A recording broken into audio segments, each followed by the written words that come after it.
This was going to be a positive video highlighting some intriguing new 3D images of the world's most famous shipwreck, the Titanic, but now it isn't. The reason for that amounts to what I would term snobbery. Snobbery against the medium of YouTube, and of a preference for so-called mainstream media. So, to recap, I saw a few stories about these new images described as the first full-size digital scan of the sunken liner.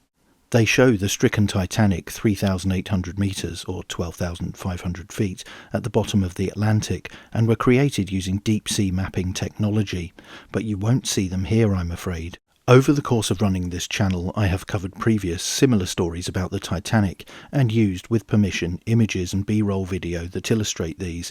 One such example is linked in the description. It's something of a grey area whether you even have to ask for this permission, especially when using images for discussion, critique or parody, but I've chosen not to on this occasion because I feel the owners, Atlantic Productions, should get the publicity they deserve rather than the publicity they want.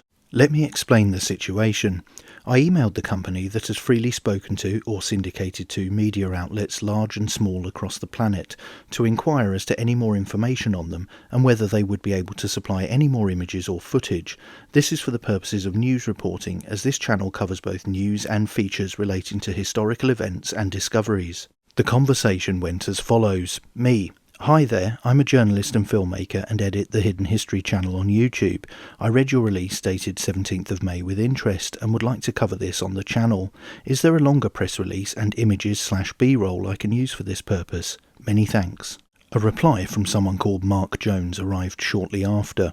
It read, "Sorry, but these stills and video are for press purposes only and must not be cut into any documentary type shows for YouTube."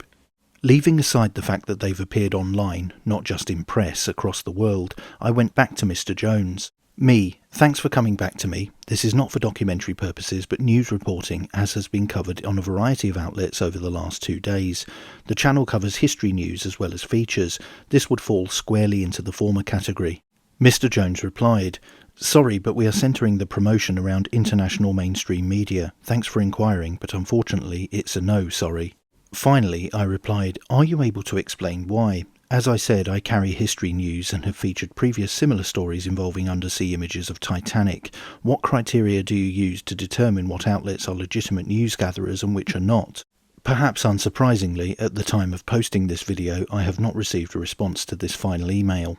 The reason I see this as important and am displeased with this response and the gatekeeping approach taken by this company is because I don't think organisations which are standing to directly profit from this tragic event should determine who can report on their activities, whether positively or otherwise. The wreck of the Titanic lies in international waters and is a designated final resting place of those who perished when it sank on the 15th of April 1912. It belongs to us all, and new discoveries which these images undoubtedly represent should be open to all to effectively report on them in both a textual and visual sense.